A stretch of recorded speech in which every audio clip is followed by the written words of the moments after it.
Foreman, break time muna! Sige lang! Oh, eto na merienda mo. Buwisit, ano yan? Piniritong sabon, reklamo ka? Nililibre ka na nga lang ng merienda, dami mo pang kuda dyan! Yan, luto na. Ako nakukuha para sa'yo. Yan, tikman mo, piniritong sabon. Buwisit na pagkain yan! Matikman nga!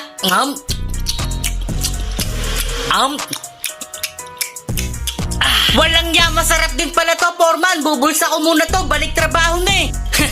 Foreman, may bali ba tayo mamaya? Sinisingil na ako ni Aling Nena sa tindahan niya eh. Wala na rin akong panggastos ngayon, Foreman, kahit 500 lang. Naglabas ka daw ng tanso. Nako, yari ka. Sino yung walang yang nagsumbong kay Foreman na naglabas ako? O bakit? Ibig sabihin totoo. Wala naman kayong patunay, Foreman. Tsaka hindi lang naman ako yung naglalabas. Marami kami. Yung mga mason, labor, tubero, lalong-lalo na yung mga electrician. Huli ka na eh. Nagdadamay